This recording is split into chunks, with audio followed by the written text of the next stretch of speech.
Thank you very much to the library for co-sponsoring this as a public service announcement. And I also want to thank Sarah Nichols and Eileen Lilly for putting this program together.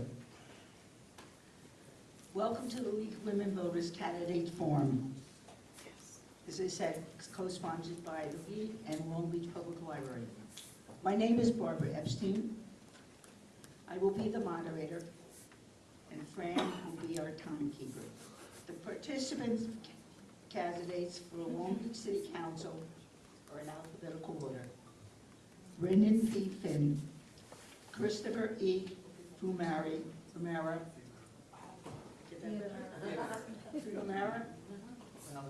James E. Hodge, Tina M. Posterli, Michael G. Reinhart, and Elizabeth M. Treston. And I apologize for any pronunciations. We'll use first names, makes life easier without making too many mistakes. The League of Women Voters is a nonpartisan political organization that encourages informed and active participation in government and works to increase understanding of major public policy issues, educating voters about candidates, views on issues, and stimulating voter interest and participation in the election. The League also influences public policy through education and advocacy. This event is not a debate. Please turn off all your cell phones as a matter of courtesy. This forum will be live streamed via Zoom. The recording will be available on the library's YouTube channel, youtube.com/c-LBPLNY. Although members of the audience may feel strongly about statements that are made, it is requested that they not intrude on a candidate's time with applause or any other audible reaction. As I said, the moderator, myself, and the timekeeper are members of the League of Women Voters who live outside of Long Beach. Candidates will be speaking in alphabetical order. Cards on which to write questions will be distributed by volunteers. And as I said before, you need a card, please raise your hand, and then raise your hand if you need collectors. Questions must be confined to the issues in the campaign. The questioners should make sure that their questions requires 1 minute or less to answer or to read. Each candidate will be allowed 2 minutes for an opening statement. After each candidate has spoken, the moderator will read questions from the cards. Each candidate will be given 1.5 minutes to answer a question. As I said, a League member is functioning as a timekeeper. The timekeeper will hold up a sign indicating when 30 seconds remain, and again when the time is up. The speaker will be allowed to finish the sentence. Candidates will have 2 minutes for a closing statement and will speak in reverse order from the opening statement. Since the purpose of the meeting is to determine the candidate's views, no substitute speakers will be allowed to appear before a candidate. Candidate should be unable to attend. The use of props, charts, or visuals, and the distribution of campaign literature is prohibited. Candidates, their staff, and guests are not permitted to record the forum in audio or video. This measure is taken to ensure that information is not manipulated to create false or misleading impressions or otherwise to be edited for campaign purposes. We'll now begin with opening statements. Brendan. Thank you, Barbara. Good evening, everybody. I'm Brendan Finn. My family moved to Long Beach in 1961. I was a little boy. They bought a house here that year. First summer we lived on Louisiana Street in the basement apartment, and then we moved to Grand Boulevard. I currently live there now. I bought the house for my mom about 20 years ago. I grew up, as I said, in town. I went to Long Beach Catholic School.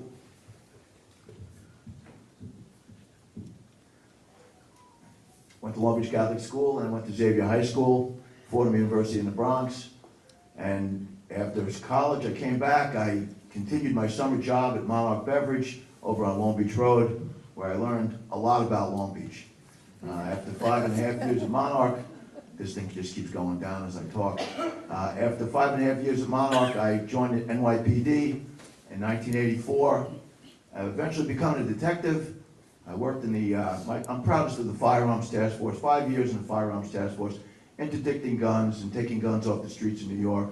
Believe it or not, New York has strict gun control laws, and New York City especially, and yet there were a lot of guns, and they're coming in from the south, so that I was really proud of that. I worked in the Joint Terrorism Task Force after 9/11.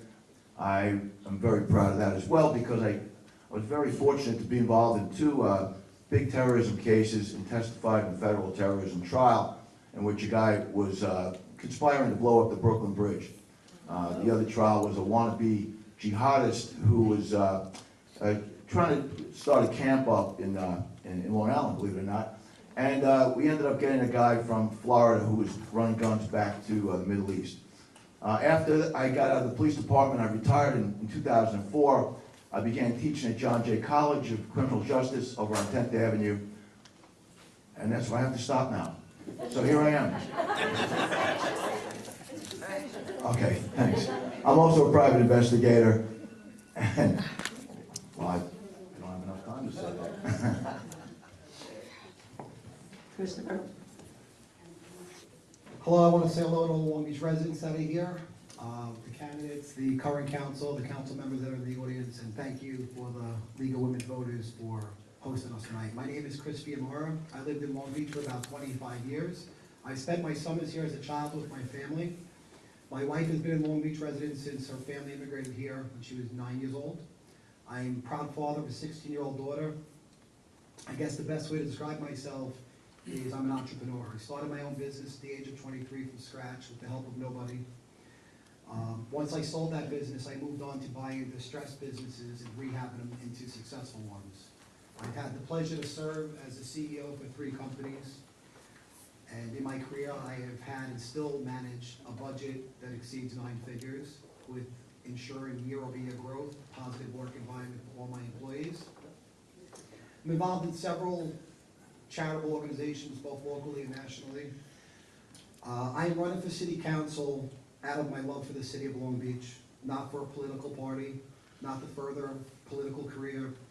This is strictly about Long Beach and what's best for our future, our kids' future. I've sat back and complained about mismanagement and taxes in the city of Long Beach long enough to know and realize that in order to do something, the change starts with myself, and that's what brought me here.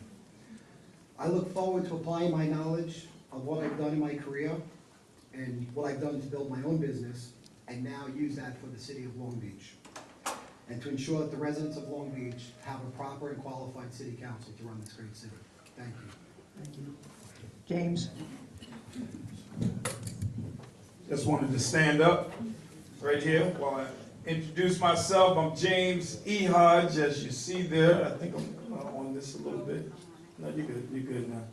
First of all, I just wanted to thank the library for hosting this, thank the Women League of Voters, and our moderator, thank you so kindly, and also to the trustees and also former board, to the former director here, Mr. George Trepp, who's in the audience, done a lot of programs and things with him. So again, thank all of you. I've been in Long Beach my whole life, since 1976. I go way back for some of you that don't.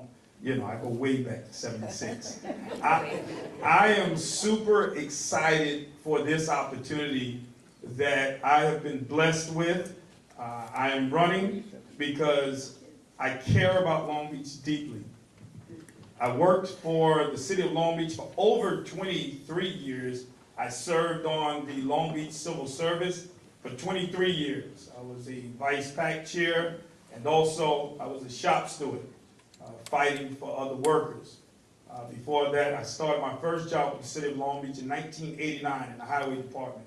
Worked 4 departments, worked in as the animal warden, worked in the highway, worked in parks and recreation, and also worked in the water department. Probably touched every fire hydrant here in the city of Long Beach, especially after Superstorm Sandy. I'm running because I care. My life shows that I care. I thank God for I'm the youngest of 9 siblings. My mother and father is passed on. My father was a pastor, and he taught us how to give back and care for others. And so this is not a debate, but in my family, it was 9 of us, we debated. And I was the youngest. So I've learned a lot. In working with so many different nonprofits, I was the chairperson of the Long Beach Martin Luther King Center. And so again, I'm looking forward to speaking to all of you more. And Tina? Thank you. Hi, everybody. I'm Tina Posterli. I am a current city council member running for re-election. I want to thank the League of Women Voters, the library, my opponents, my running mates, of course, and all of you who came out tonight. I'm dedicated to serving the Long Beach community and have taken on roles to better the lives of our residents just about since the day I moved here. I moved in here as a first-time homeowner with a young baby, and I was a playwright and performer from my time of living in New York City. I immediately became involved with Artists in Partnership as a founding board member, and was and still am dedicated to developing a cultural arts venue in our city. As my daughter grew, I became involved with the schools, serving as a PTA co-president at East School, and then went on to be elected onto the school board, where I served as president when COVID hit, during a very unprecedented time, as we all know. I listened to what students and parents needed during that time and helped work to keep our schools open and our students competitive when most schools across the country were losing their edge, and worked with my colleagues on a budget process that resulted in a 0% tax levy increase during that time. I then transferred these leadership skills when I was encouraged to run and ultimately become elected to the City Council in 2021.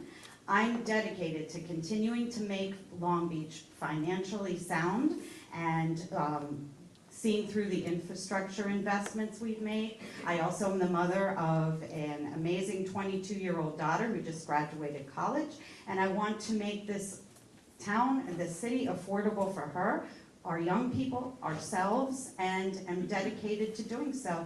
And I look forward to answering all of the questions here tonight. Thank you.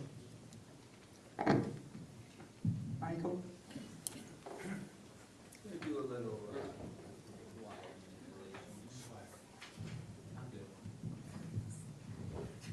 Hi, this turnout is great. I'm so impressed. It shows the level of passion the people, the residents have for the city that they love. Thank you to the League of Women Voters. My name is Mike Reinhart. I live in the Canals with my wife, Colleen. I have 2 children. I have an 11-year-old daughter and a 12-year-old son. I moved out here about 25 years ago. I was here many summers before that playing beach volleyball and leagues and tournaments. And I said, what am I doing? I need to get out here. I love this place. And I'm so happy that we did, because my love for this community has been passed down to my kids. And as everybody knows, your kids can get involved in a lot of things in this town, which makes it so great. My children are involved in almost every activity and sport this city has to offer, between 2 hockey teams, Hagen Kavanaugh, Irish step dancing, beach lacrosse, junior lifeguards. But it's such a blessing and an opportunity because I get to meet so many different diverse families. Whether I was coaching a CYO team or managing the hockey team, or if I was just happened to be the sports Uber driver for the kids that night, as everybody knows what that's like. You get to speak to people, and people are concerned. People are concerned about the tax increases and how they feel it's, the city historically has been, the budget has been mismanaged. That's the perception out there. So I want to run for my kids because I want my kids to stay here. I don't want people to start moving out of this town. My career, I was a vice president of product development and marketing at a major global retail firm. I was in charge of enacting and developing a strategy, data-driven and creative strategy to drive sustainable growth year over year. And that's something I hope that I can transfer here in this election and candidacy. Thank you. Thank you. Elizabeth? Thank you, Barbara. My name is Elizabeth Treston, and I'm currently the Vice President of your City Council. Thank you to the League of Women Voters, my running mates Tina and James, my challengers, those of you here this evening, and those of you home watching.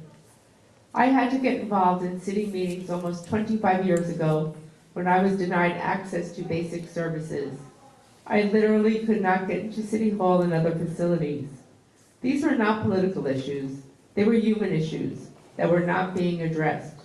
No one was being my advocate, so I became the advocate for all. My family has strong Long Beach roots. My grandmother worked for the school district. My parents were married here. I grew up here, so Long Beach runs deep within my heart and soul. As your current council member, I have a proven track record of delivering for the residents. I have listened to you and made the city listen as well. Turning the city's disastrous finances around was a monumental task, but we did it. The city was broke and borrowing millions each year to pay its bills. We balanced the budget, stopped the borrowing to pay operating expenses, rebuilt the city's reserve fund, and got 3 credit rating upgrades. 3. We are facing difficult challenges ahead. Now, one elected official in Nassau County is taking flood insurance costs seriously, but me. The city has done the work to get 15% discount, but we need more. I've delivered new park upgrades, new and repaved roads. The biggest environmental project in Nassau County that will stop 70 million gallons a day of actual treated sewage from going into our channel, and major flood mitigation projects. Experience matters. Thank you, and I hope you have a good evening. Thank you. All right, we'll begin with the questions and we'll go all the way down and rotate. All right. First question. What qualifies you to serve in the position of councilperson, and why should we vote for you as opposed to the other candidates?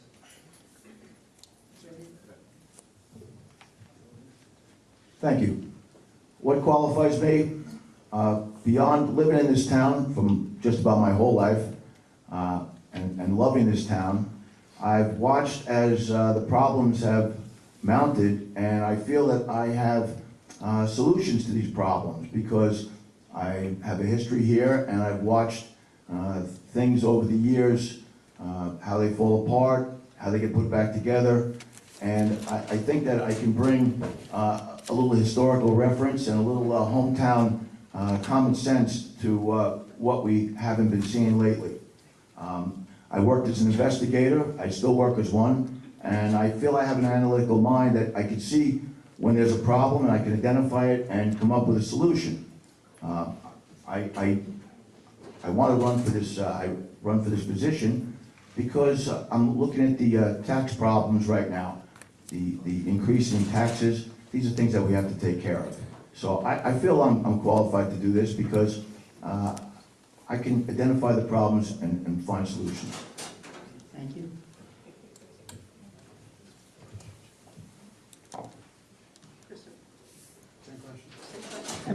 Everyone gets the same question. Okay.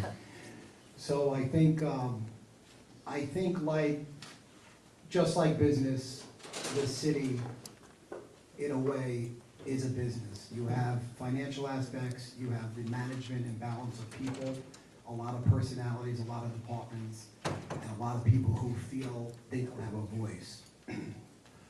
I think coming from companies where I've had several hundred employees and everybody had a voice, and knowing how to manage, and I've said this many times in many meetings in my life, I don't think I was ever the most qualified CEO. I think I was the best at balancing personalities. And I think being a city council member, there's a lot of balance of personalities. Being out there in the streets and speaking to different departments and different associations around town, I've noticed that there is a tremendous divide, and there's a lot of organizations that feel they're not getting their fair share.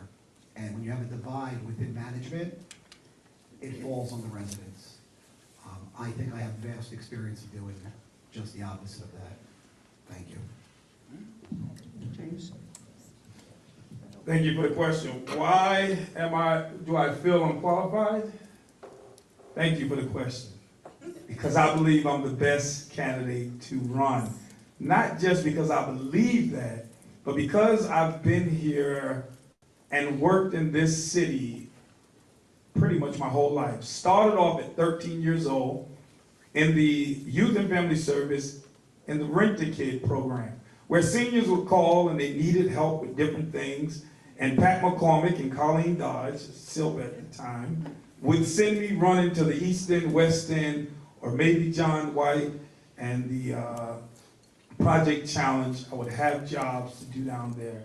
I'm qualified because working for all of the departments, I get a chance to see in-depth workings of our city. I've been going to council meetings since about 14 years old. I've been a part of many different organizations, nonprofits here in the city of Long Beach. I've worked with both sides, independents, Republicans, Democrats. I have a proven track record. If you don't believe me, look it up, James Hodge. But again, I care and I love this great city, and I truly believe that with all of my knowledge, with your knowledge together, I will be one of the best candidates for this job. Thank you in advance for your vote. Tina? Good, James. Yeah, so what makes me qualified is I've done the work, and I continue to do the work every day. I worked to keep the schools running during the pandemic, one of the worst things our country has ever been through or seen. In my professional career, I am a communications and advocacy professional. I've worked on some of the most pressing environmental and healthcare issues that our country and region have faced, and successfully. And I'm a strong communicator, and like I said, done the work. I've worked together with the administration, with my fellow council members. The city was broke with no reserve funds, and we've got that going. We have 12 million in reserve funds now. The city's policing and technology was down, and we updated it, we worked on it. We're now the 22nd safest city in the country and the 7th safest small city in the country. And my opponents, really, they don't have this experience or this knowledge base. And well, my teammates, James has very deep-rooted community experience, Elizabeth does, and we're fixing it and we're doing it, and that's why I should stay here. Thank you. Michael? Thanks. As I mentioned, I am really involved in this community. We are involved in so many different organizations. It's a pleasure to get to know everybody, and I'm in it. As I mentioned, in my career, I was Vice President of Product Development and Marketing. Now, my categories had a budget of $150 million, and we had to adhere to that budget. We had to make sure that that budget was hit each year and there was sustainable growth. The only way that this was accomplished was by setting a strategy and enacting on that strategy. Now, the way to enact on a strategy is to correctly and effectively manage your teams, because nothing gets done without managing your teams. You need to create a culture of teamwork and a culture of winning. Through talking to people around town over these past several months, it seems like a lot of people who work in the city have lost that feeling of togetherness, the feeling of the culture. It's a little bit us against them.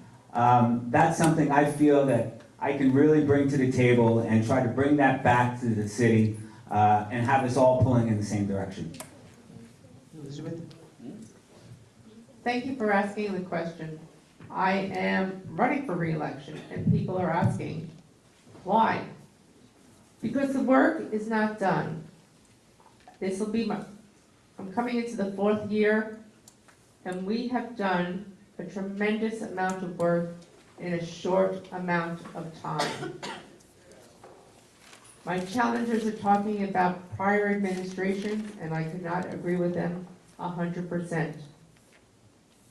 They are not talking about this administration. This administration has turned the tide. We have put ourselves on a financial track for a successful city. Moody's, again, has given us 3 credit rating upgrades in 20 months. That's unheard of.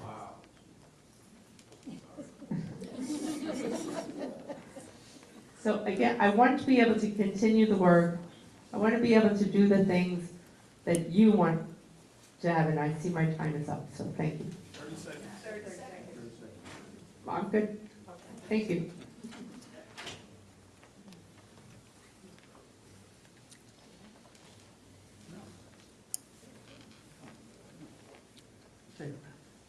I've just been asked, please, there's to be, as I mentioned earlier, there's to be no recording of any of the proceedings. So please put away cell phones and just listen. And it's being videotaped, so you can watch it again. Okay, Where? thank you. Where can you see it? Excuse me? Where can you see it? Please, I can't wait. on the library's YouTube channel, it can be, it's being recorded. LCC, or is it gonna be It on? can be seen again. She answered you, she told us. Here, I got off work, sorry, I went home. That will be, is being recorded. It will be posted on the library's website. Thank you. For you to view within the next several days. It takes a couple of days for us to answer. It will be available, just as the District Level 4, District 4 race is already. Thank you. All right, all right, sorry for the delay. Next question. Christopher, we'll start with you. I'm making an assumption based upon this question, okay, that you all voiced opposition to the Empire Wind Project, which can and will do, what can and will you do to stop it? And please give specific things if you will do, and if that's your position. Thank you.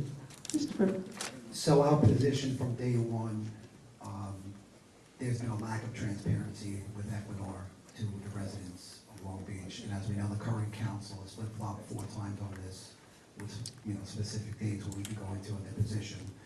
So the project, we've been against it. We still are against it. We called for a moratorium, and we will not let our beaches be alienated.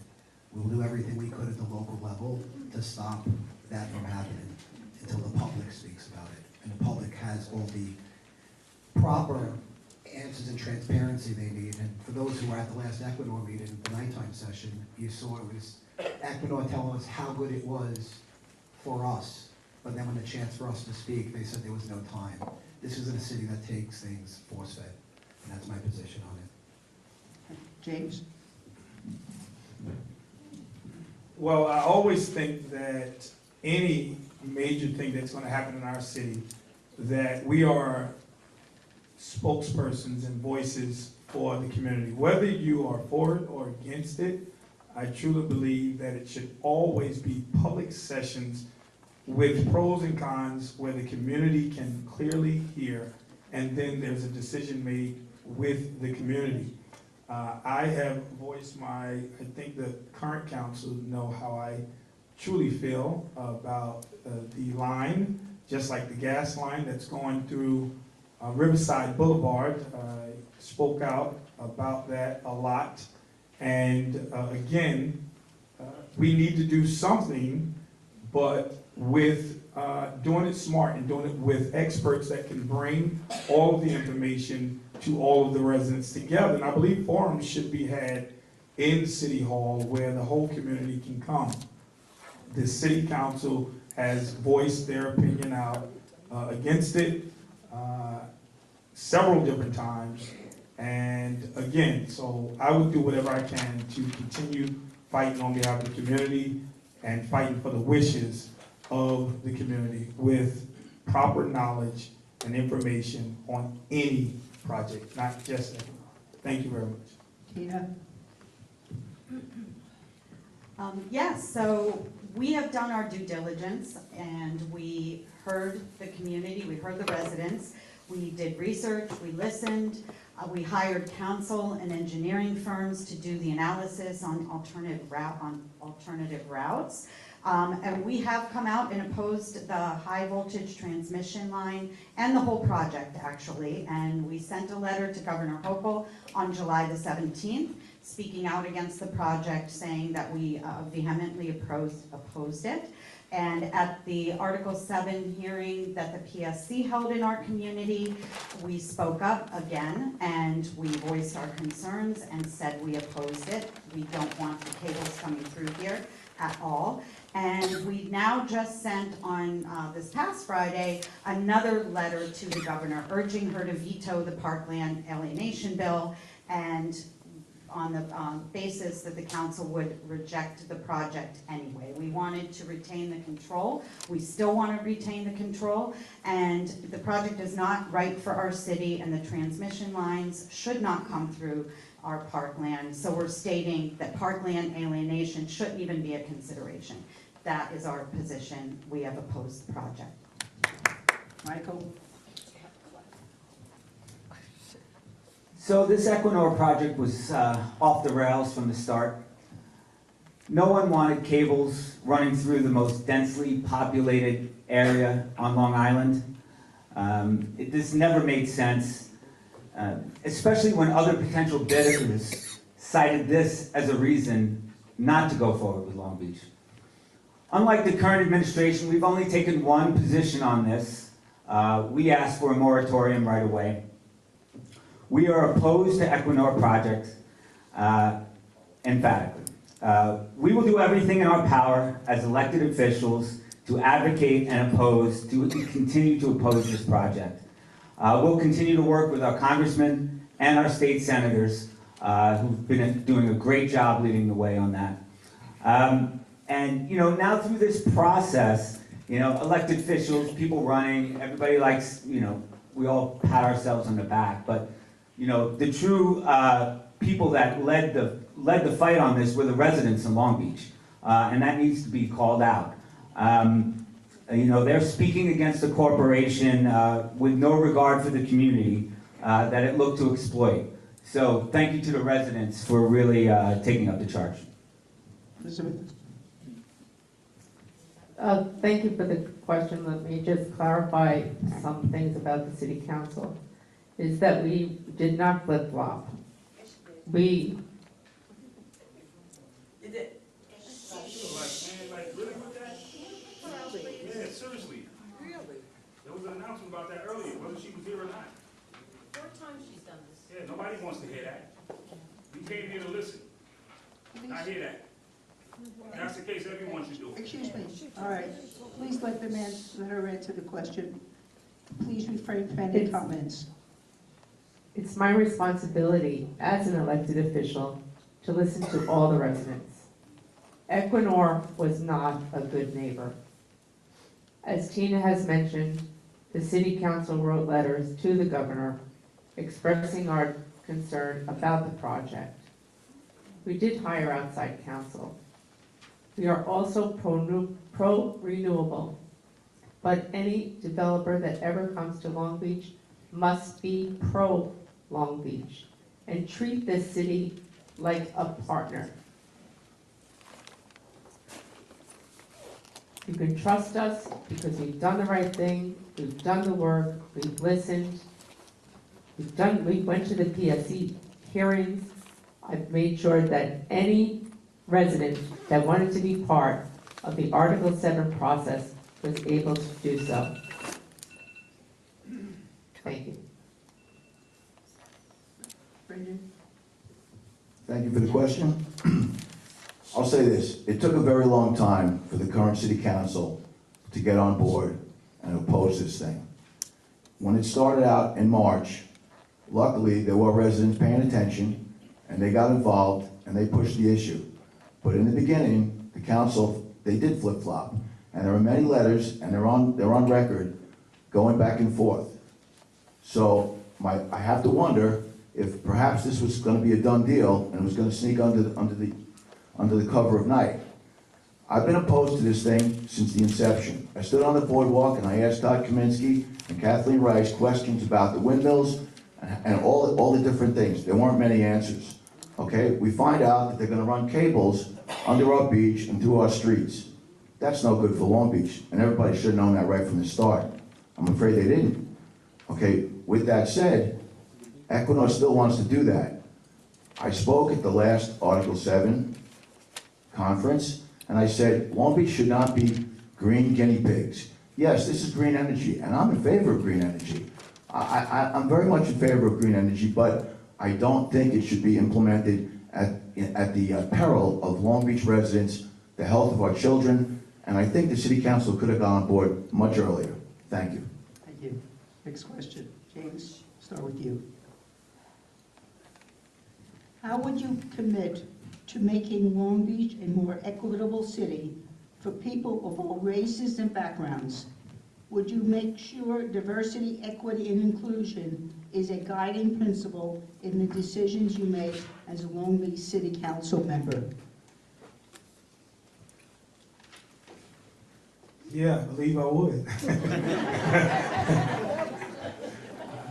I think that's been part of my life to make things, more equitable. But I would say I would continue doing what I've been doing, but also bringing it to the City Council.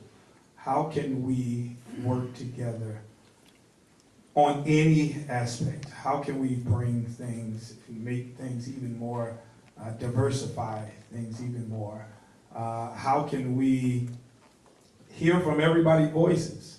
I believe in when you get to the table, everybody should be able to get to the table because everybody matters. And so many people sometimes get to the table and they have great things to say, but look at their life before they decided to run. Look at the things that they worked on. I've worked on a lot of these things my whole life. My whole life. I've never really had, if you do a research on me, I've never really had a young life of playing with children. My whole life has been an activist, advocate on behalf of fighting from Maple to Nevada, from the Bay to the ocean. You know the thing. I care about all, and that's what I'll go to the table with, doing what I can and hearing the voices of Long Beach like I've always had. Tina. Yes, so we have begun doing some work, putting information into Spanish, doing more on our social channels and things like that, but there is a lot more that needs to be done, and I'm dedicated to that. I do that in my professional career, and I want to enhance it more. Cultural fairs is a natural for our community. We have such ability here to bring in our cultures and make it a very inclusive environment. Doing things like making sure we have representation on our boards. We have started doing that. We have been doing that from different pockets and different nationalities, ethnicities, everything, cultures. And learning about linguistic language and diversity, learning what we need to communicate with. Don't just assume it's only Spanish. What do we need here?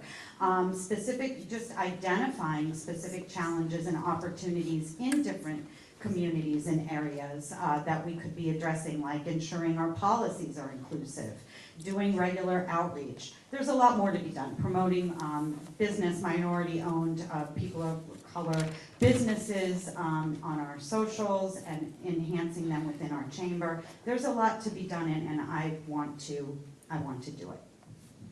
Michael? Yes, diversity is what, quite frankly, makes our country great. That's what makes our city great. And in order to understand everyone, there has to constantly be a steady stream of communication. I'm not going to stand here and say that I know everything about everyone. No, you have to go out and learn and meet everyone. When I was building teams in my career, we always created diverse teams because that created a better team. You can't have the same kind of person it doesn't work. Diversity makes everything better. We used to have diversity councils. I was a member of diversity council at my previous company, and it's where we sat down and we learned about each other's cultures. We would bring in meals from our culture, and we sat together, but the key is talking and communication, transparency. Elizabeth? Thank you. Diversity and equity brings unique voices. We all have different experiences. As a woman, as a person with a disability, I have these unique voices as well. You will not find a more diverse team than Tina, James, and myself. The city is looking into changing their policy and updating their policies on DEI. We need to have our community come to the table and discuss their issues so that they can be implemented into the programs.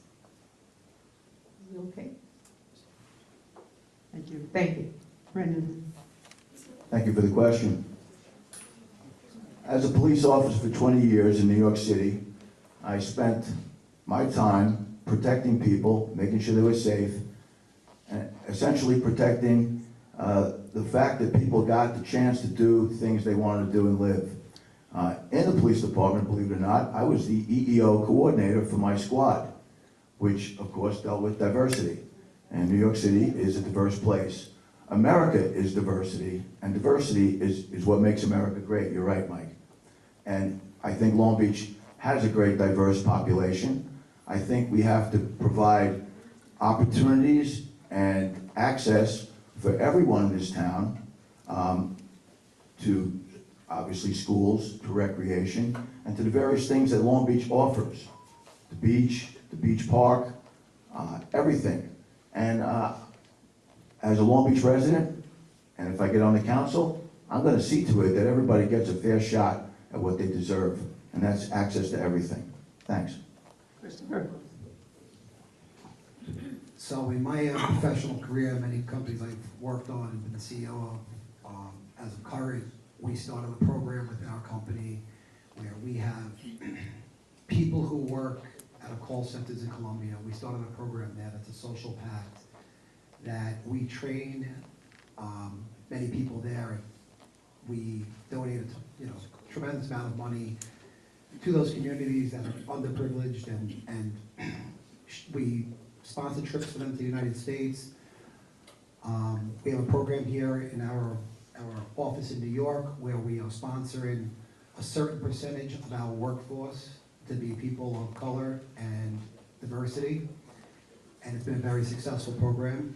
I think that aligning community impact goals with business practices is a very key factor in reaching the community, because there's a lot of people I speak to in this community who feel they don't have a voice, and that shouldn't be the case. It shouldn't matter about race, color, religion, sex, gender, whatever else there is. There should be no wall for anybody in this community. So I look forward to working with the local leaders who, I guess my time is. I look forward to working with the local leaders, and whoever ends up on the council, if I'm one of them with the council, or if it's all three of us, we look forward to working on programs that will impact the community. Thank you. Thank you. Tina, we'll start with you, this one. What is your position on retail marijuana sales for Long Beach? Yes, that is a big issue here, obviously, and one that we have been working very hard on over the course, since the time I've been in office anyway. The potential revenue definitely makes it worthwhile to be examined. The rollout of the program itself through the state was deplorable. So there are definitely issues that need to be addressed to be responsible moving forward on behalf of our residents. We met earlier this year with the Office of Cannabis Management to discuss issues that of importance like zoning, citing, law enforcement issues. The fact of the matter is smoking is not permitted in most public spaces. And so we have, different issues that come into play with that as well. So the fact of the matter is, it really should be something that comes before the residents.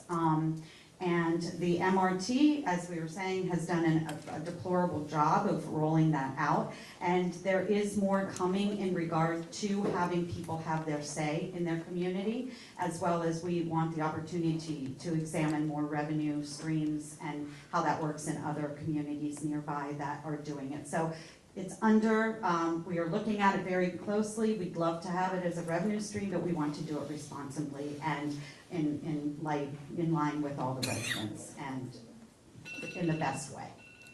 Michael? Yes, thank you. Tina, I agree with much of what you're saying. It certainly would be a revenue stream for the town. So I am not categorically opposed to this. It is a deeper issue that has to do with zoning at the state level.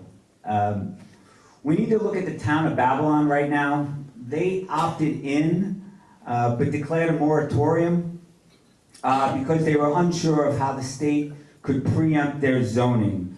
And we need to see how that zoning plays out at the state level.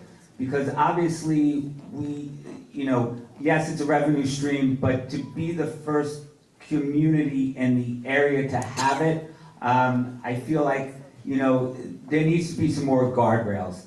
But for sure, it's something we would explore as a sense of revenue. Thank you. Elizabeth? The Office of Cannabis Management has been confusing at best with their rollout.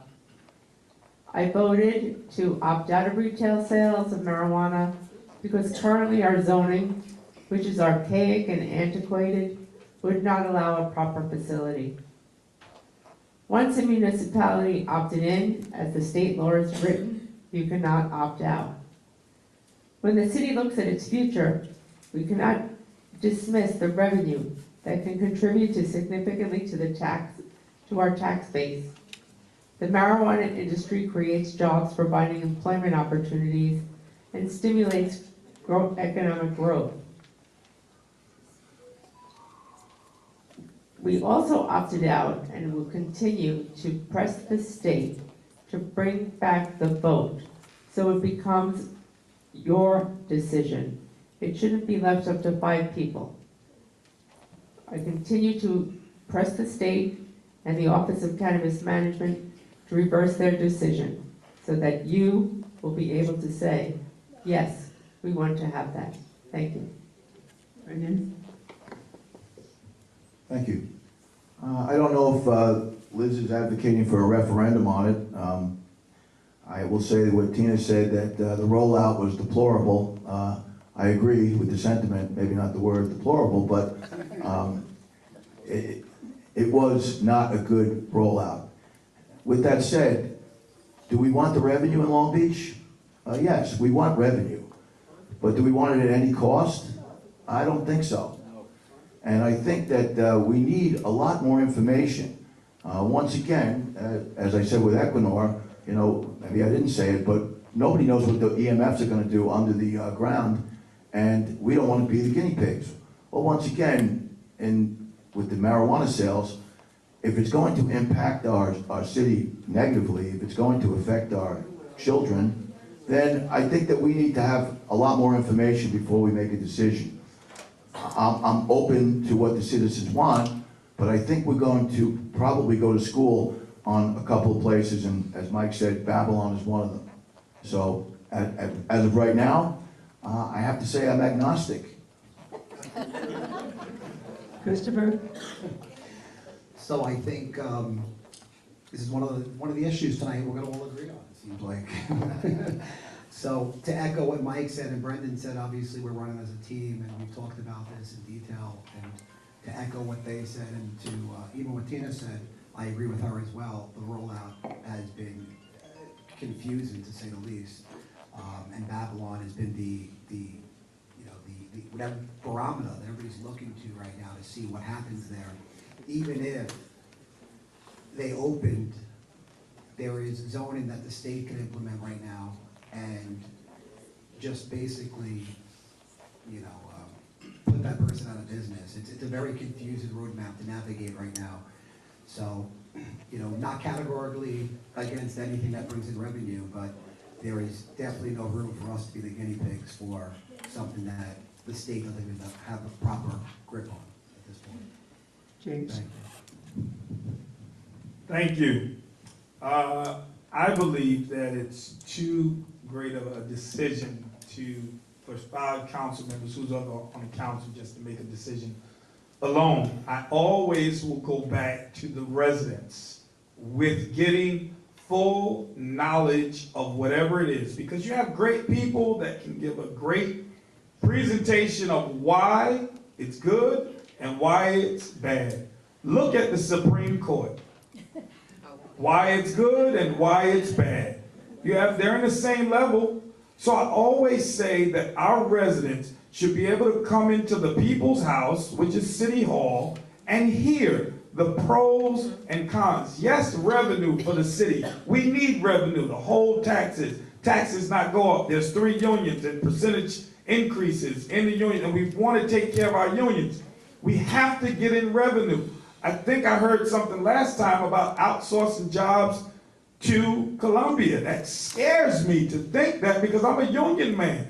Outsourcing, I hear that, I get nervous, And so let me say this again in my 25 seconds. You're doing such a good job too. I want to say again that the people have to decide. We're only spokesperson for the people based off solid information, and all of these meetings should be had at City Hall. Thank you very much. Michael, we'll start with you on this question. Long Beach is the only municipality on Long Island with a paid fire department. With salaries of $400,000 for some firefighters, would you support an all-volunteer fire department? It says, with salaries of $400,000 for some firefighters, would you support an all-volunteer fire department?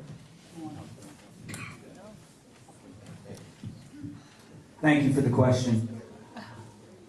We have some budgetary issues. I think that much is clear. With the very large buildings and structures that are going up all over our shore, I feel that we still do need a professional fire department, because there is going to have to be specialized training for this. Our volunteer fire department does an incredible job, but I think it needs to be supplemental with some professional firefighters with proper training. Now, on the budget subject, this is budget mismanagement. In my career, if I blew past the budget that much, I probably would have been fired. This is just about making sure that before things go awry, that we put in some guardrails to make sure that that does not happen. Thank you. Elizabeth? The City of Long Beach employs professional firefighters and paramedic personnel, which is beneficial to the Long Beach residents. We are faced with a number of issues. Overtime in the fire department is extraordinary, and it's due to not having paramedics. Paramedics are an in-demand profession right now, and the City of Long Beach cannot compete with New York City and Westchester, who are poaching our medics with higher salaries. A large chunk of this overtime is going to the fire department. If I could snap my fingers and make a union contract tomorrow, I would. I've got 5 under my belt. Would I love this one? Absolutely. So we need to all come to the table, the union, the city, the negotiator, their lawyer, our lawyer, and get this done. Thank you. Brendan? Thank you. With the city allowing larger and larger buildings, taller buildings to be built, which is a subject that's near and dear to my heart because it's something that we have to really talk about, and I hope we get to tonight. But with those large buildings will become more complicated fire issues. So we need a paid fire department. We need a paid fire department that is trained, well-trained, and we need it for a number of reasons. I think the volunteers do a great job, and from what I understand, the volunteers run the job when they get to the fire. So this is nothing, again, not trying to put the two units against each other. They work together, and we need them. As Liz talked about the EMS, the medic issue, I think that is one of the solutions to this problem. We need to get an EMS working again as we did before. The contract that was negotiated was obviously not good for the city. It was good for some guys on the fire department, and they're taking advantage of it. With that said, we can't renegotiate that contract, but we need to work on the issues that cause this overtime to happen.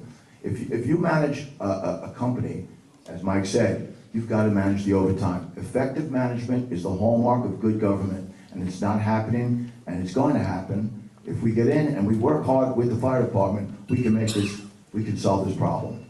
Christopher?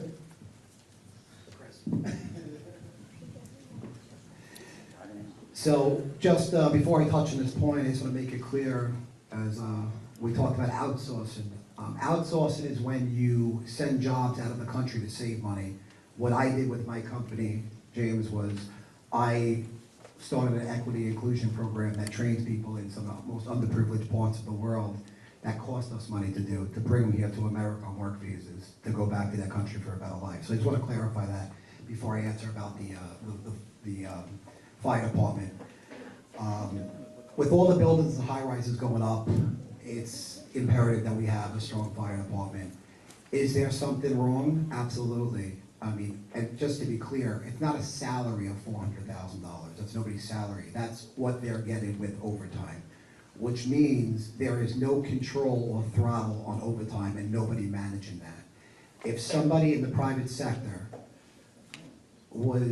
had the responsibility to punch a clock and can work as much as they want, if they did that and made 3 times their salary, somebody in upper management would control that. That is not happening in the city. So, like Brendan said, we can't renegotiate the contract, but there needs to be accountability and people to manage what employees are doing with tax dollars. Thank you. James? Thank you. I want to clarify too. Thank you, Chris. I would say, again, as a union member for over 20 years,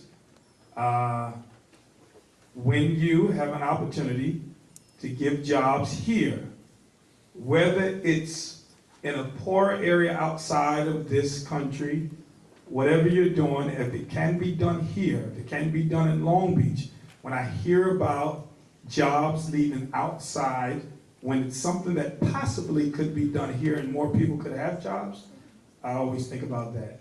And so now let me say with the fire department, the overtime, and that's one of the things that I would do if I am blessed by the residents to get in. The overtime is out of control, totally out of control. But again, it's the contract. It's the contract that they have currently, and there's one that they're working on.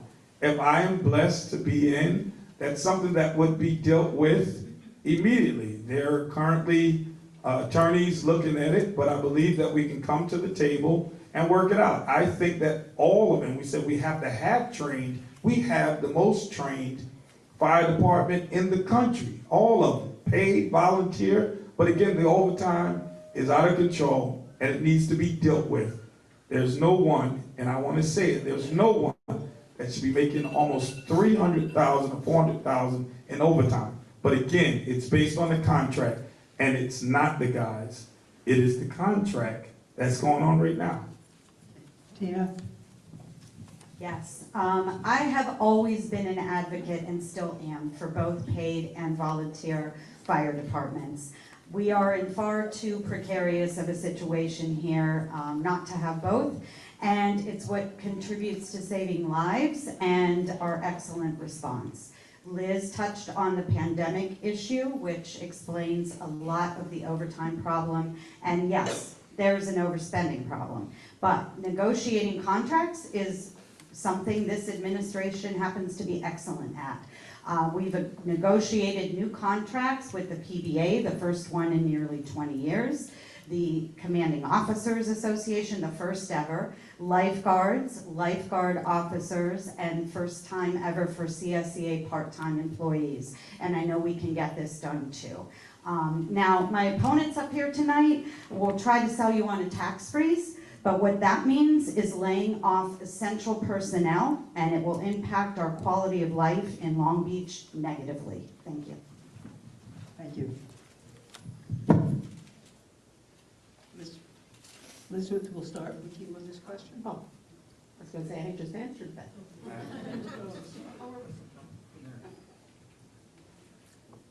Okay, Barbara, I'm ready. Okay. Taxes are so high. What will you do to increase revenue? And please be specific. What specific expenditures would you cut? That's an excellent question. Thank you. We have, the revenue currently that we have coming into the city is our beach. We need to be able to emphasize the summer months with increased visitors so that our taxes are not burdened on the residents, but more so on those that come to utilize our beach and our businesses. I think that answered your question. Did I not? Okay. Brendan?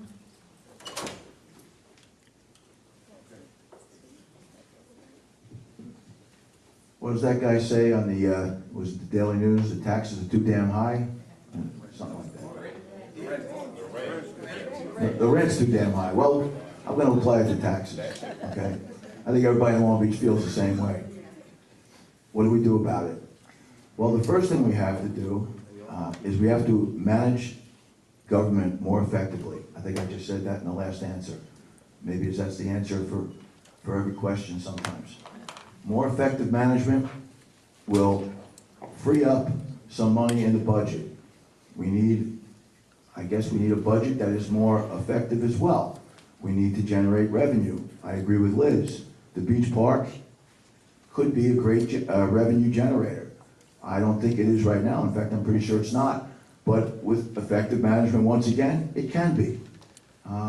This is the question. But I don't want anybody to put words in my mouth or anybody else's mouth. It doesn't mean layoffs. It doesn't mean layoffs by any means. Okay, we can manage the budget, we can freeze the taxes, and I don't think we're going to have any reduction in quality of life or services. And that's just not a given. So that's something that has to be said. Thank you. Christopher? So I've spent my life creating jobs. I started, my businesses from scratch. I was given nothing from anybody. As a matter of fact, I grew up in pretty bad conditions. Government cheese in my fridge, and I'm very proud of where I am right now. Parents of immigrants, and I've created thousands of jobs for people. I don't believe in layoffs. I believe in creativity, innovation, and we have resources right outside this building from the beach to the bay. We have resources. And they're at our fingertips, and they're underutilized. We have prime bayfront area that is underutilized.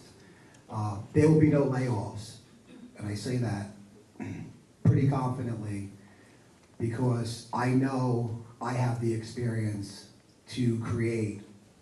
And if you give me a city like this with a beach, which I believe is a net loss under the current circumstances, which is so hard for me to ever comprehend. A beach, a bay, an ice ring, I think we could make a tremendous amount of revenue come into the city and certainly freeze taxes. I'm confident about that. I wouldn't be up here. Thank you. James? Thank you. If you keep using my saying, I'm going to charge you. It's Maple to Nevada, from the bay to the ocean. I remain serious and at the same time smile in the midst of pain, but what would I do in bringing more revenue to the city? Well, one, we would have to look at other successful venues or cities that have done it. None of this is new. There's been people here in this world for a long time, even though everybody has not, I guess been seen as valuable. I'm happy to run with a diverse team with a lot of diverse knowledge on being able to bring revenue and bringing things to the table. Not necessarily creating a lot of jobs, but not jobs out of town, out of the country. Hold that. Again, I think that we should really look at different ways to develop partnerships with Discover Long Island and do joint studies with Long Island Premier Tourist Organization to develop recommendations and an action plan for the city of Long Beach. I would back a line item to support community events. Those will help grow our local businesses and help grow our local community. But again, there are other successful plans out there. Thank you. Tina? Yes, can I just get a clarifying question, please? Were you asking about revenue streams and? It said, taxes are so high, what will you do to increase revenue? And please be specific, and what specific expenditures would you cut?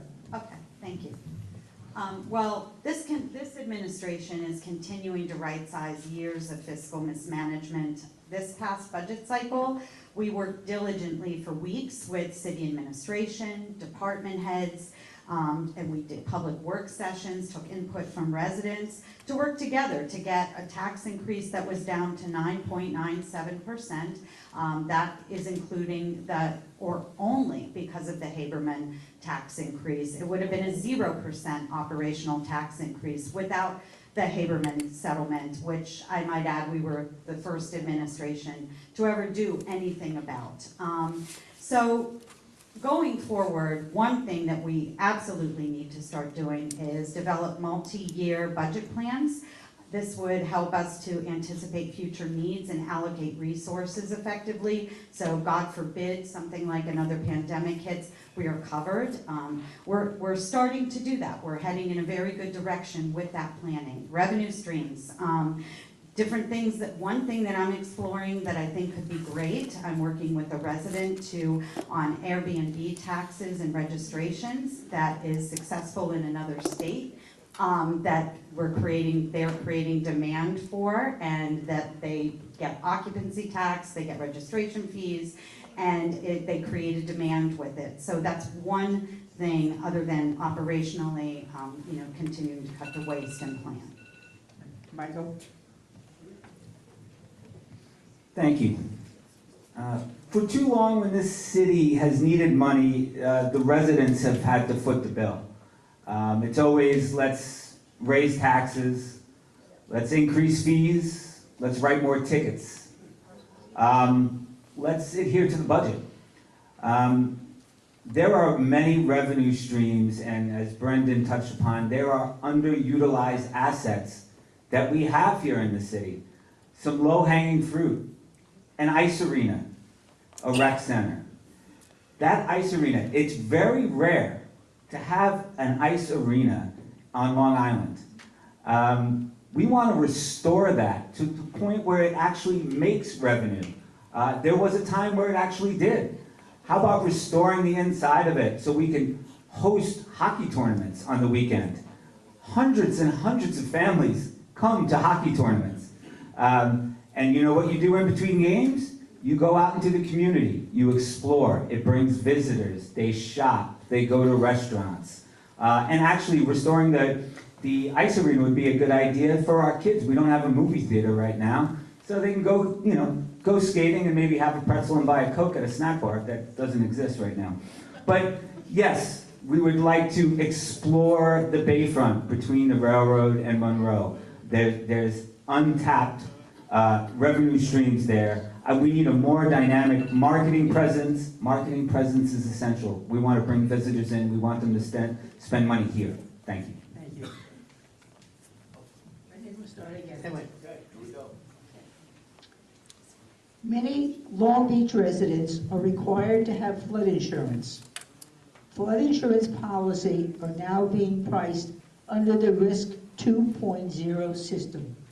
Please extend how this will impact Long Beach residents' policies, and what would you do as a council member to protect residents' interests?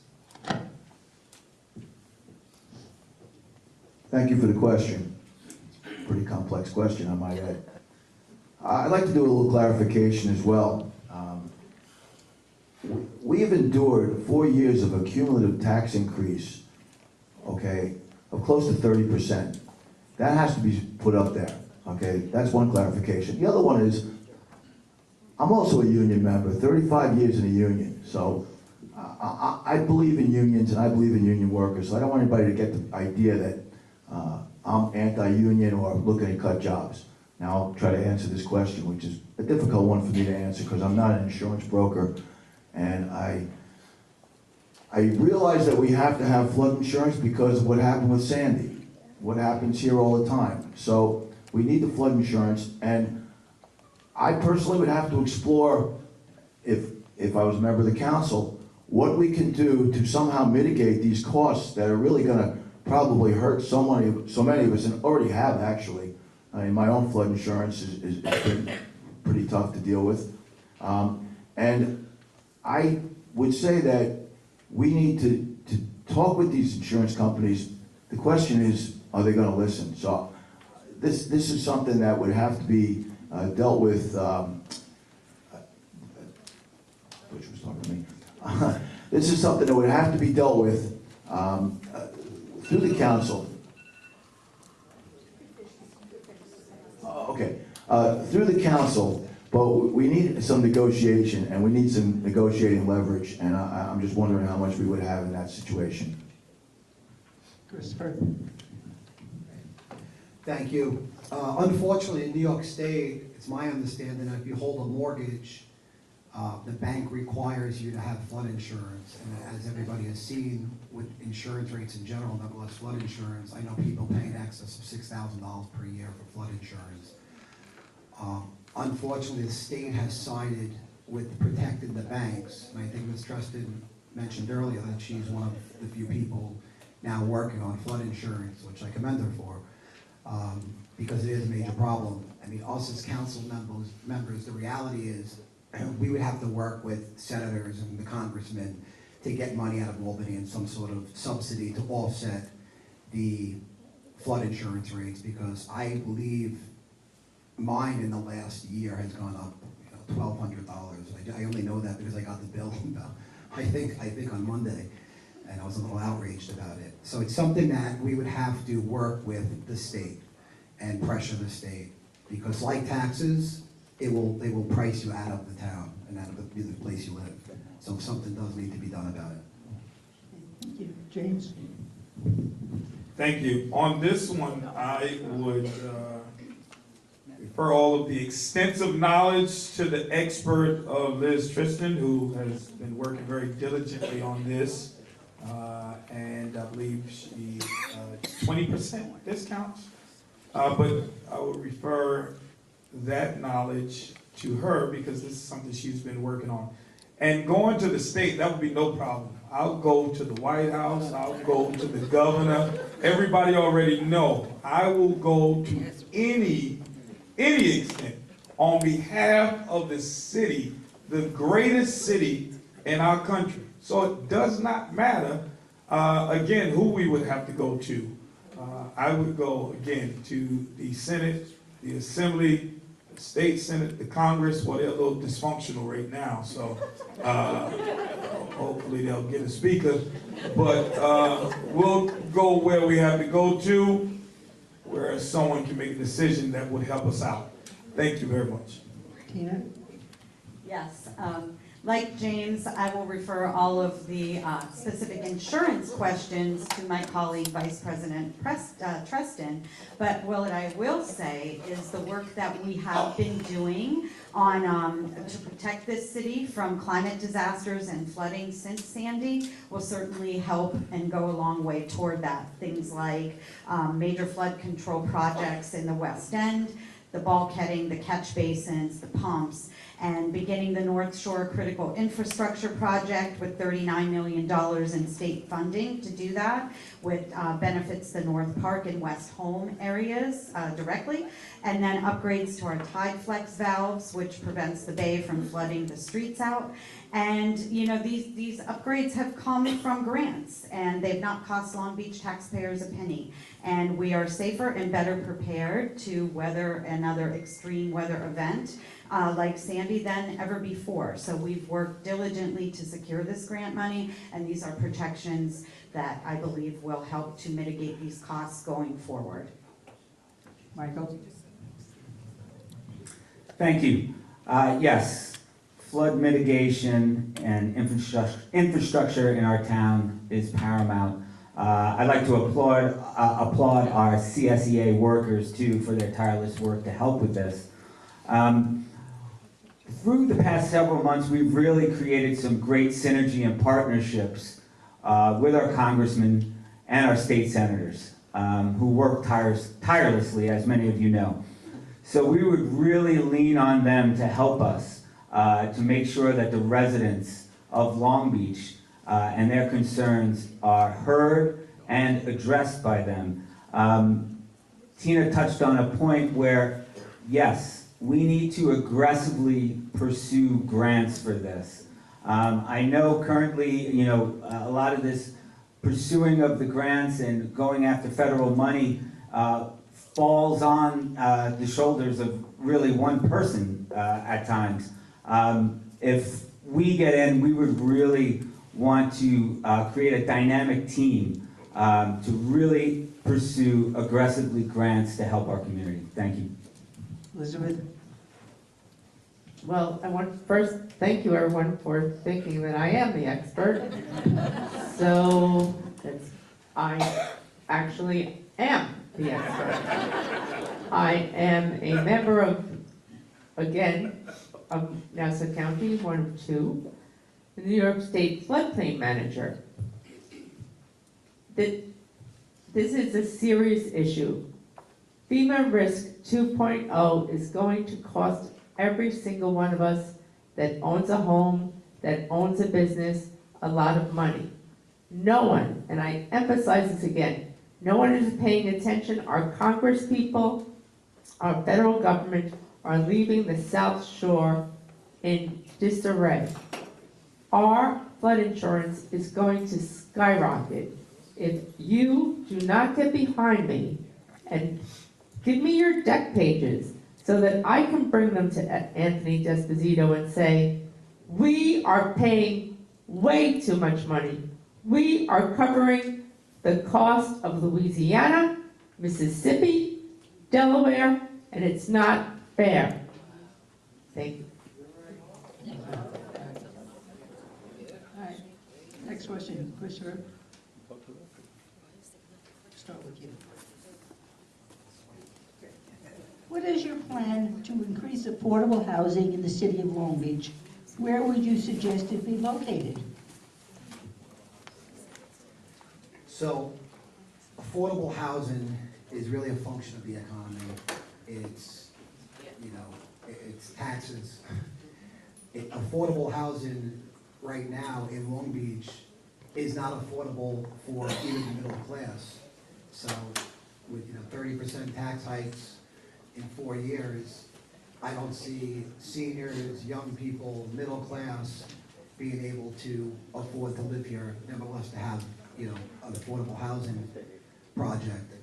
That being said, if we continue to let developers come in here and build with abatements or a Haberman suit that could have been settled for next to nothing and then was, turned into a judgment because it was ignored.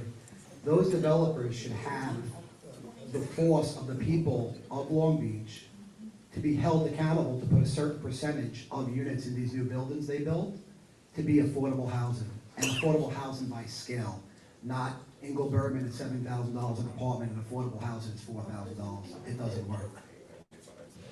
Thank you. James? Thank you. Affordable housing. What is affordable anymore?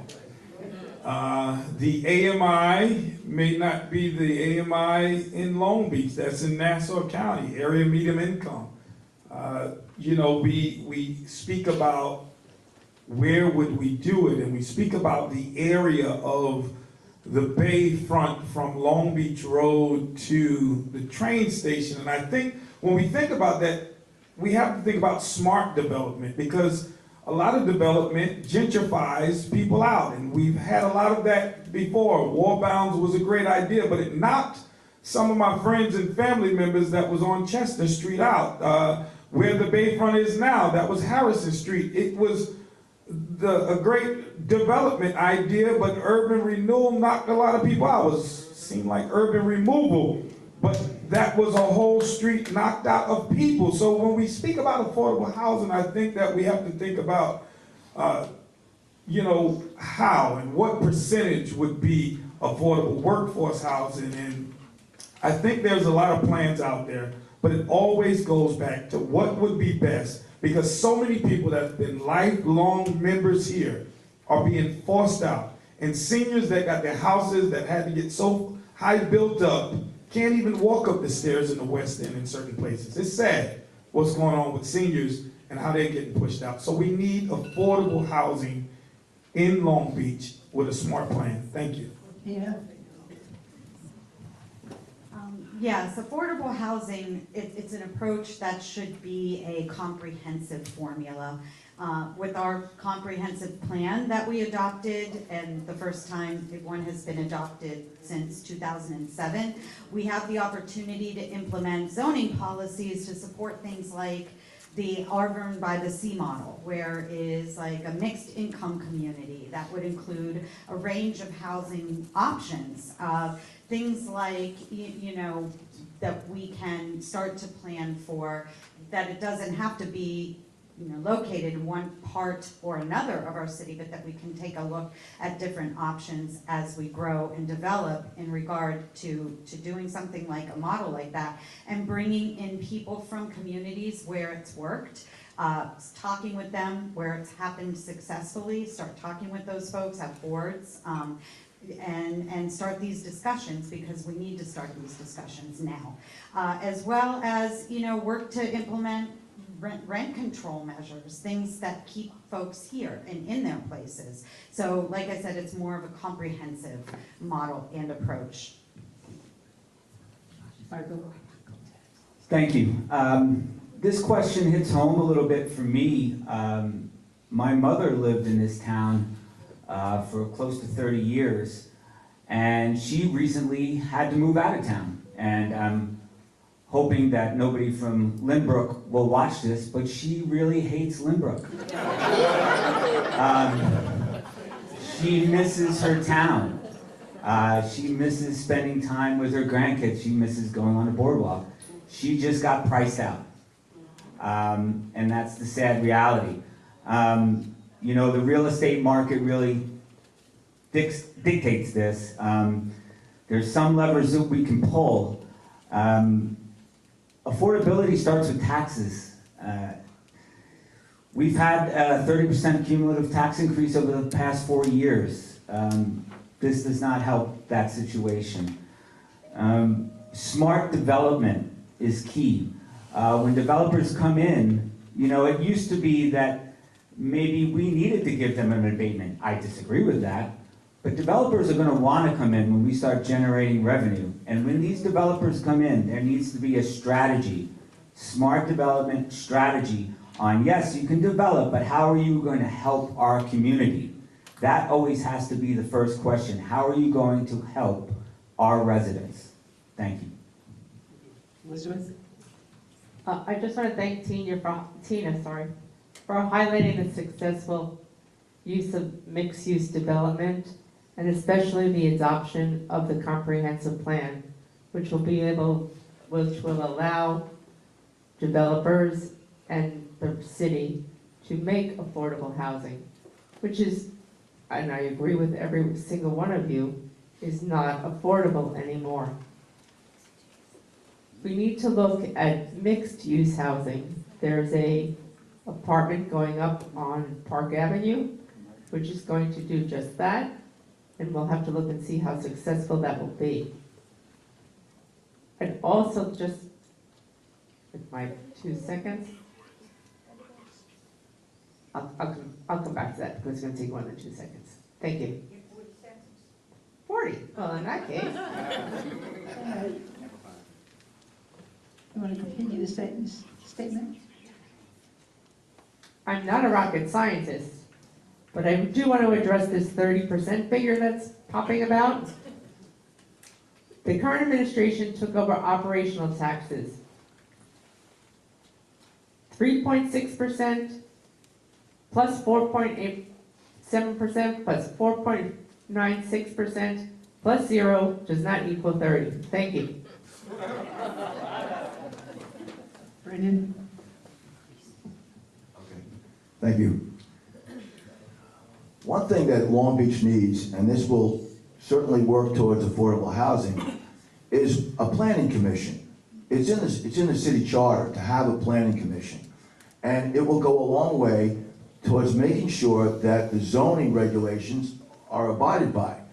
Right now, it seems that our zoning board of appeals is the de facto planning commission. But if we can institute and implement a planning commission that works hand in hand with the building department, we can provide more building, more access for other people. And the way you calculate the tax, right, it's, you calculate the tax over the 4 years, and the tax levy is up by 29.6% over those 4 years, and it's cumulative. That you can look up, I believe, I think you can look it up on page 6, but I'm not sure. The comprehensive plan, great idea. The operative word in the comprehensive plan is "we will consider," and that word shows up very often in the plan. I applaud having that plan, but I think it is too aspirational and not as specific.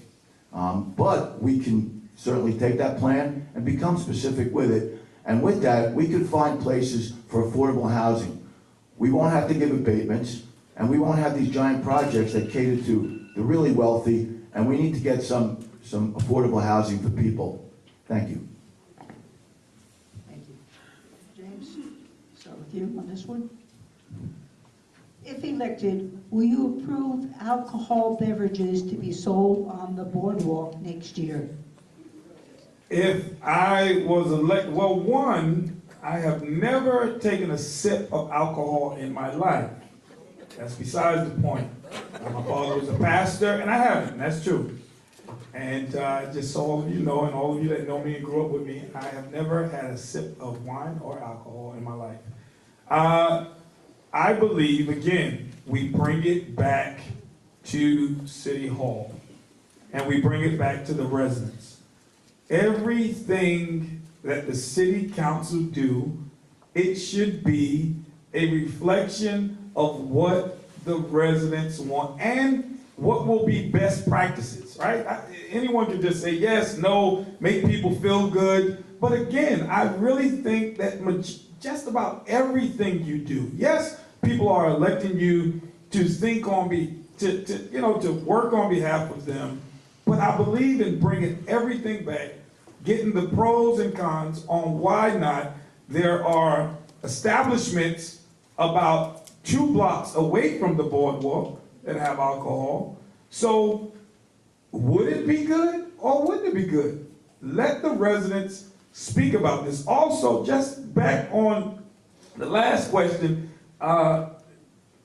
thank you for your service as an officer, but I think we back with the math that's wrong. We said it's not 30%. You guys said it was 30%, and then you just said it's 29% and 26%. That's still not 30. And so, again, it's not 30%. Tina? Yes, I think that, we need to determine what does that look like. And again, to James' point about, bringing it to City Hall, I think that's a very good suggestion because we would need to understand, in what capacity, how much, is it on carts? Is it just, within the concessions? Too much is vague, honestly, about that question. I know, I go to Far Rockaway and I'll have a drink. And I know it works well there, so it's not something I am opposed to. We just need to make it work right, and we just need to see if it's something that is a good thing for our community as well. Michael? Thank you for the question, and just to go back, I think we can all agree that 29 or 29.6 or 30% tax increases are probably too high. James, I appreciate that you have never had a drink, but yes, I have had a cocktail. So I want to go on record, just so there's no mistaking. So there is alcohol already on the boardwalk, the Alegria, Five Oceans. It's balancing the quality of life and, another stream of revenue, really. I know people immediately think, oh no, there's going to be 300 kids up there, having too much fun, drinking too much on the boardwalk. I think what we really need to do is set clear guardrails. I mean, it's more, maybe my wife and I go have a burger and have a beer. We set time limits, we set areas, and we have a trial. And we see how it works. I can see us being able to put up the proper guardrails to safely and protect the quality of life for allowing it. Thank you. Elizabeth?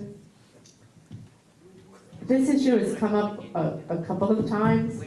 It was voted on before I was on council, and the residents came out in numbers and said absolutely not. The businesses came out in the West End, in the East End, that survive on the ability to buy a drink in their restaurant and said no. Ocean Park includes the beach and the boardwalk. If the residents want to have alcohol on the boardwalk, then we will listen to the residents when they come to the city council, and this would be up to you. 5 people cannot make that decision for an entire city. And again, the businesses came out and said no. Thank you. Thank you. Brendan? Thank you. Like Mike, I have had a drink myself. And I've said over the years to my wife Patty, this town used to have a lot more places where you could have a beer and a burger on the boardwalk or even on the beach. Some of you remember that there were a few bars in the East End on the beach or near the beach. And we have this beautiful resource that maybe we can manage. We have a very effective police department. The police department, they do a good job. Now, I think that elected officials, you elect officials, people get elected to make decisions, make proposals, consider ideas, and put them out to the public. I think if it was controlled properly, if it was effectively managed, I think that perhaps this could be implemented on the boardwalk. I think it's a possibility. I hear some groans in the crowd, but there's probably a lot of people who aren't groaning saying, yeah, I want that. And that's how it works, you're right. I don't know if we can do a referendum on it, I don't know if we should. But my own My own personal opinion is that we have too few places for regular people to go and enjoy the sunset, have a glass of wine, or have a beer. I'm not looking for a party place, I'm not looking for another Chauncey's, but I think we can handle it. We're adults. Christopher? So, I mean, just to touch what Michael said, there's already alcohol on the boardwalk.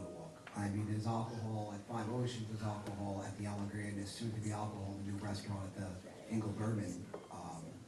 And these are, the Evergreen and Ingle Berman are, you know, big conglomerates and corporations that own these places. The concessions on the boardwalk, to my knowledge, are owned by the city.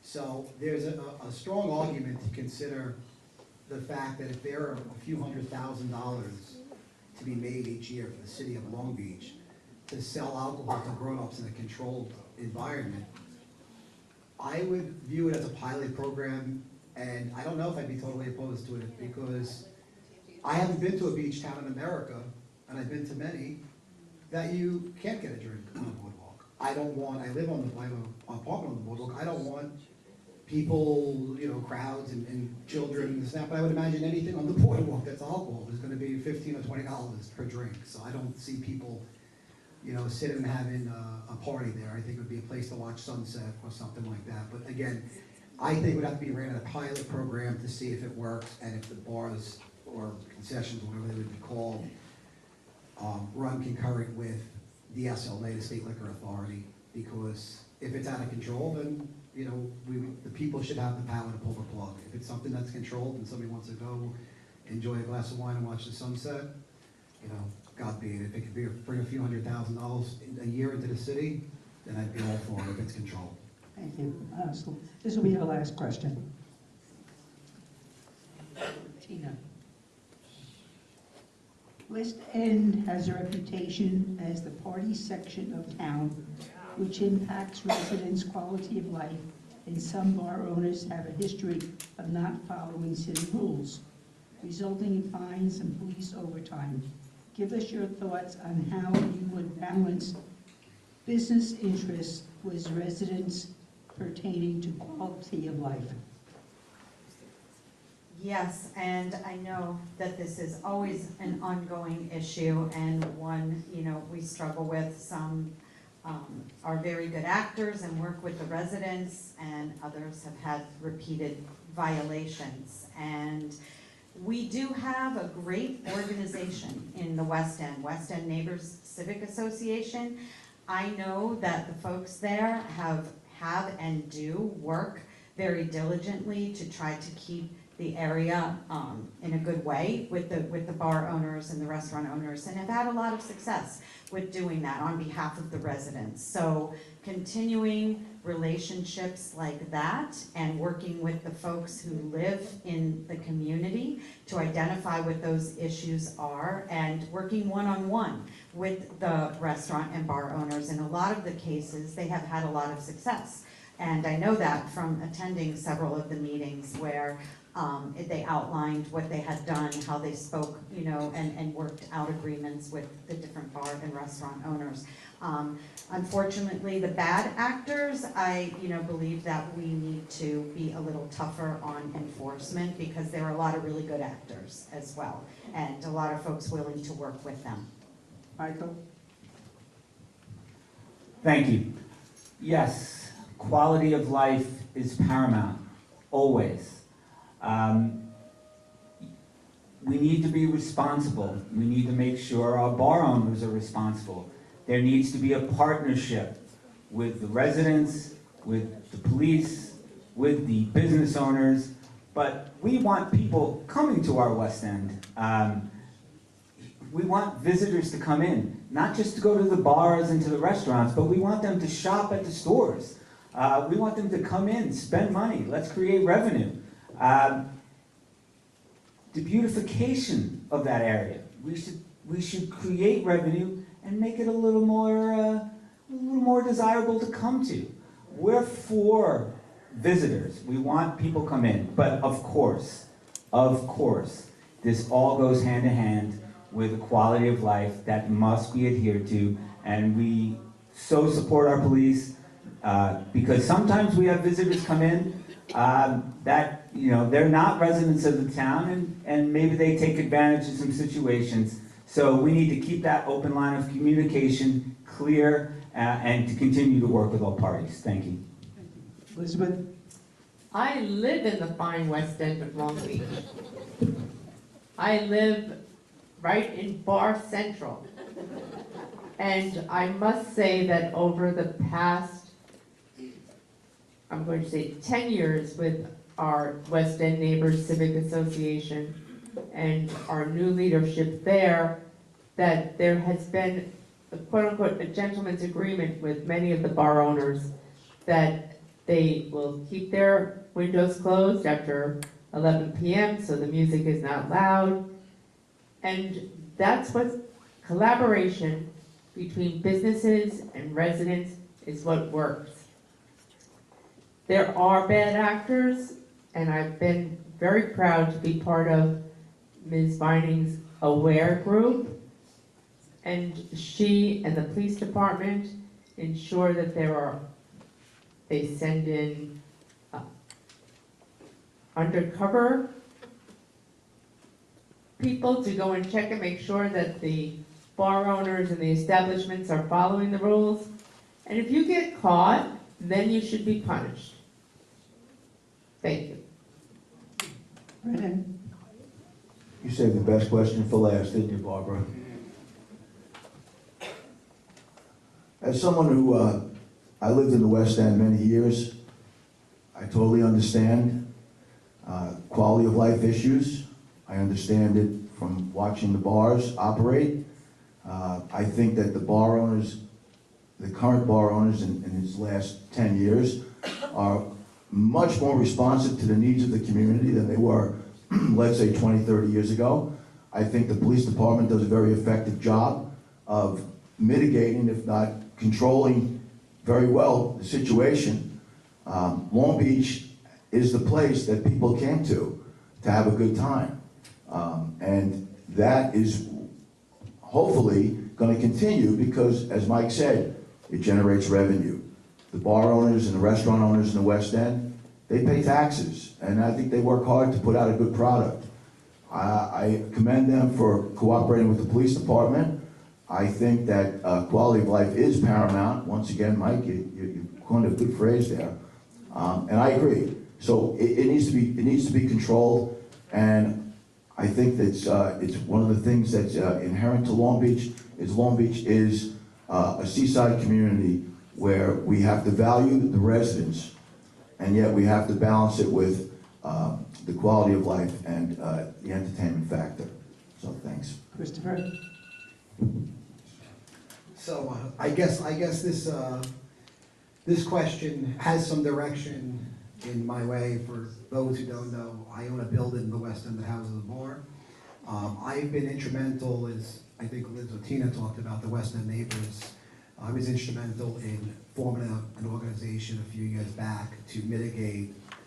It's called the West End Restaurant Neighbors Association. Now is made up of probably 90% of all businesses in the West End that pay dues and have a direct dialogue with the West End neighbors and the police department. And I think the police department, or from the commissioner down, will attest to how effective it's been.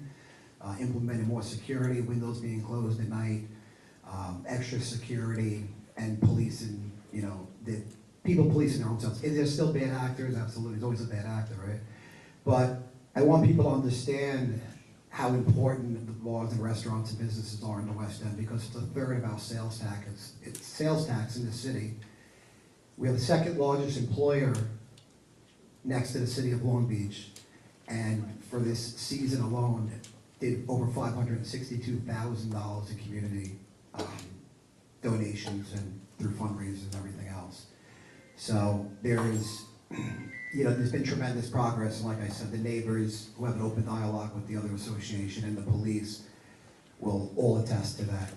So I think it's important and vital to our community because people come here for that, and that's how we offset taxes. James? Well, thank you for the question. I think, Chris, and this is not personal, but I think you did a great job with helping to develop this group to come together and go after those that don't abide by the rules, because it's not personal, but I think you may have over 20 violations, if I'm not correct. So they're doing a good job. So, but it's all on record. We will leave this place, and we can look up anybody's record of what they're saying. I've been, it's my time, reclaiming my time. Again, we can look at the record. I've been down to the West End Neighbors meeting, and they bring up certain restaurants. I support all of them. But again, I am saying that if we're speaking about those, and you said it yourself, you said it was directed at you. I don't know, so I'm going to go with you. I believe, again, that those that are doing different things, whatever it may be, if it's a bar that's not listening, let's take care of our bar owners. They're owners just like everyone else, and I believe that we should work with all of the owners. Bar owners, quality of life is very important over the whole city of Long Beach. I hear from the neighbors, walking from Maple to Nevada, from the Bay Jet Ocean, from New York to Nevada. I hear from the residents, and I believe that there's some, Chris, that need to get it together. Thank you. Just a couple brief announcements before we have closing statements. Remember, early voting starts on October 28th through November 5th, and you don't have to go far. It's right here in Long Beach City Hall. So just remember, also a brochure back there about the 2 constitutional amendments. And if you're interested in who's your ballot other than City Council, go to League website, vote411.org. And our voters guide back there, they represent you as well. And now we'll begin with closing statements, beginning with Elizabeth. Thank you again, Barbara. Thank you for listening and watching at home. Highlighted this night is experience and dedication matter.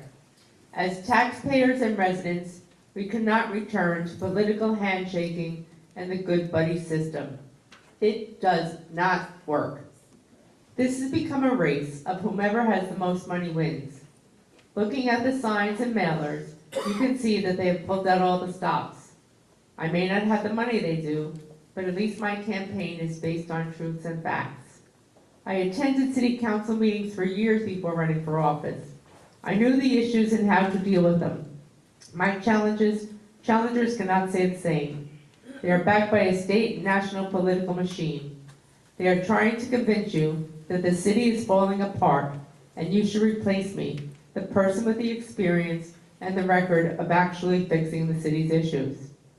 This city is in a far better place than it was when I first got elected, and the real facts back that up. Our finances are good. Crime is way down, infrastructure being upgraded, flood prevention measures put in place. We negotiated 5 new union contracts with city workers. We will finally have access to the Bayfront that we never had before. We can have the nice things we couldn't have before because our financial house was in disarray. It is now finally in order. I am told I don't play the political game very well. That's true.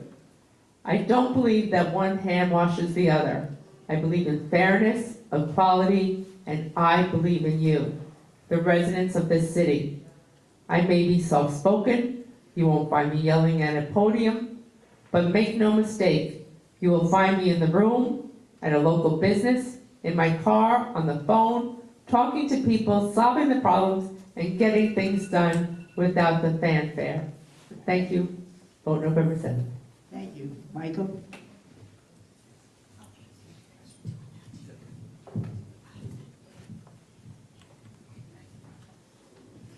Thank you again, Barbara, for moderating. You've done a great job. Yes, we do have a lot of signs in town, and we're really thankful for that. People have really been reaching out to us because I think the residents are looking for a change. But that's not, how I wanted to close. in an election cycle, people really just talk about the differences that we have with each other.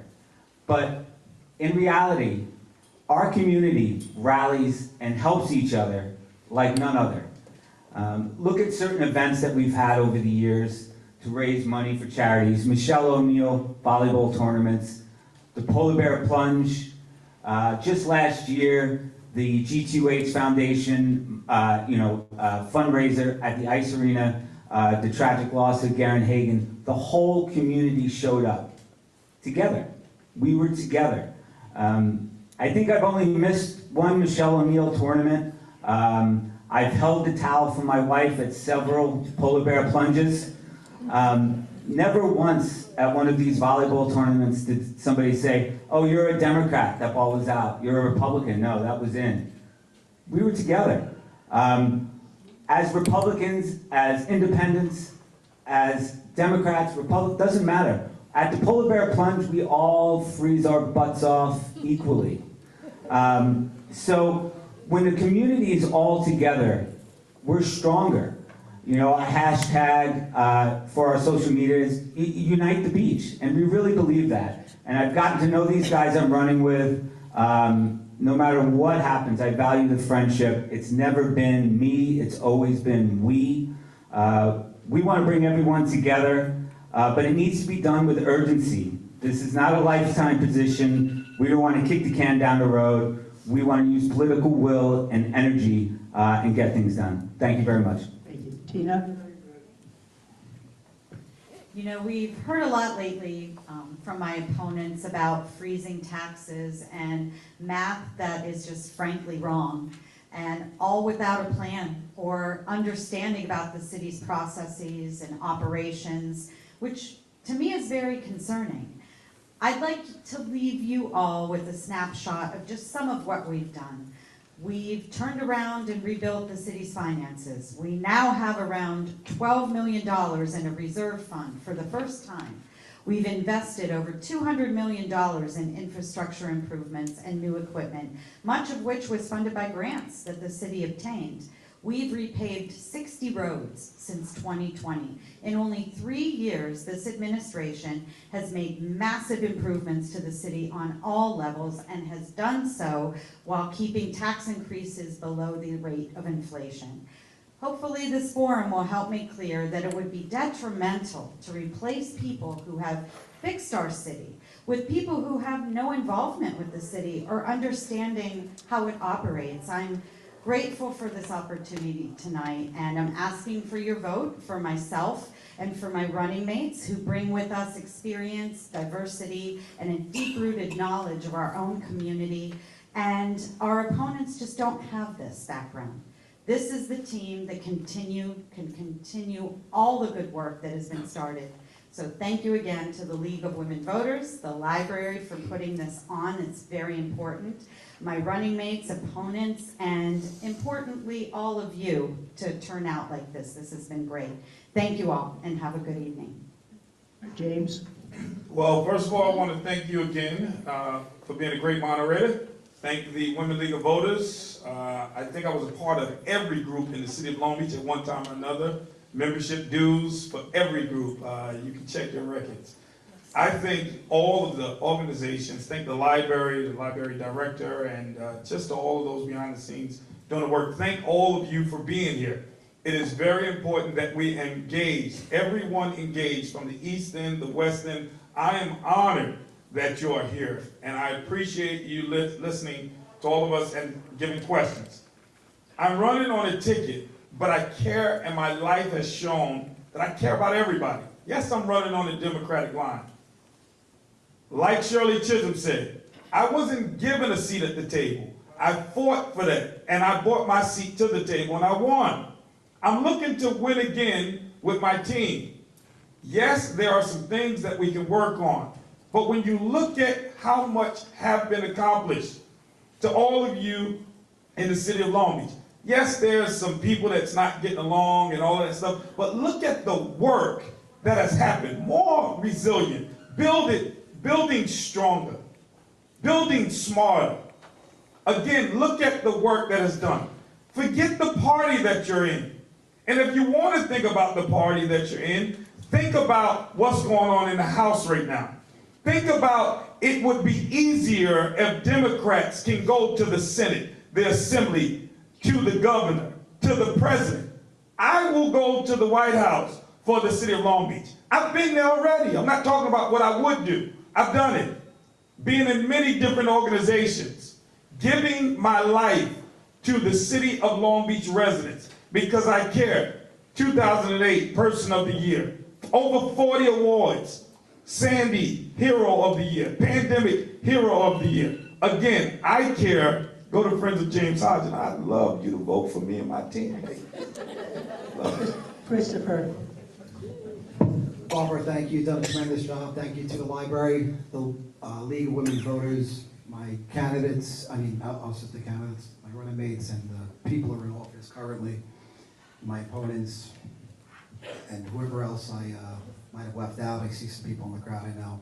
I don't want to ever end anything on a negative note, but I'm a big proponent of the truth, and I just want to make it clear that we're not backed by any political pack. Our show of signs was over.